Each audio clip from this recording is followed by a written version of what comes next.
Affairs, Meenakshi Lekhi ji. Meenakshi ji, namaste. This is Anand Narsimhan. Thank you for speaking with us on Budget Day 2023. Your first thoughts, because Prime Minister Narendra Modi had very clearly said that this is a budget which not just India but all of the world is going to be watching very carefully. So let me ask you, in your domain, is what's going to be the global response? Absolutely right. So I would say that everybody is watching this budget, considering when you're rising up against the stream, everybody is watching for you. And we remember the time when we were part of Fragile 5. And from Fragile 5, in past 8-9 years, the journey has been to top 5. So obviously the struggles have been immense, but the fact that India has made its place in the top 5 economies of the world, and we are one of the most populated nations, we are the driving engines of economy of the globe. Everybody is going to be watching us, and we have proved ourselves and our mettle that in spite of challenges of post-COVID recovery, slowing down of economy across the globe, challenges of export, challenges of importing certain things, disruption of supply chains, we've done pretty well, and one of the lowest inflation rates to managing 1.2 or 1.3 billion people is not a joke, and managing the food supplies to everything else, and that's what is the success story of our budget. Ma'am, we have seen how the policy of this government is women-driven. Would you say that one of the big takeaways certainly would be Mahila Samman Savings Certificate, and what do you think is the thought behind this? So the thought, I mean, if I can say that the thought behind Mahila Samman certificates is that 2 lakh seems like maybe for some people it may seem like a small amount, but the average women need some kind of protection to their small savings, and also incentive to save. And women, irrespective of which strata of the society they come from, they are big savers.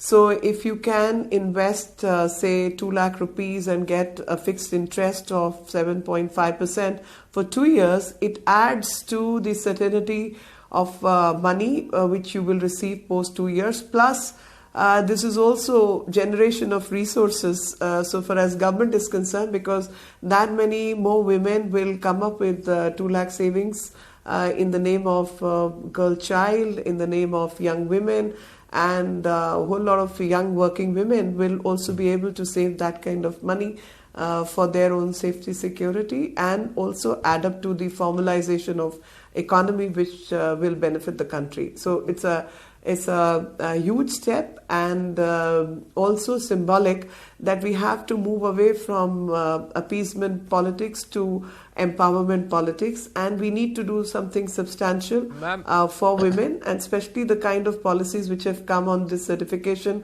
along with self-help groups and employment generation. They are going to go a long way in creating the atmosphere of empowered women. Ma'am, so this is a big year for India. India is hosting the G20, it's hosting the SCO. There are a series of meetings in the run-up to those 2 summits.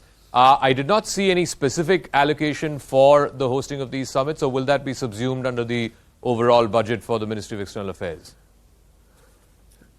That's right. You would have seen there has been a hike of budget to Ministry of External Affairs, and we have linked that hike to the SCO presidency. That Shanghai Cooperation India becomes the India has assumed the presidency of SCO in addition to the presidency of G20. So all our preparations and related matters will be dealt with and handled under this budgetary allocation. In addition to the fact that we engage with several of our neighbors, including Afghanistan, where we do not call it an aid or grant, and that is India's sensitivity. We call it developmental cooperation, so a whole lot of budgeting procedures for developmental cooperation to our neighbors and long-standing friends is also there. Meenakshi, the last 3 or 4 years have seen two black swan events. We're also looking at very turbulent times, global recessionary trends, conflict in and around us. Iran, Israel is just opening up. We have Russia, Ukraine going on for nearly a year.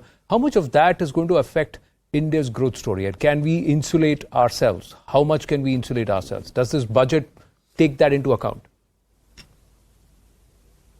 I would say no country in today's time and age of globalization can insulate itself completely.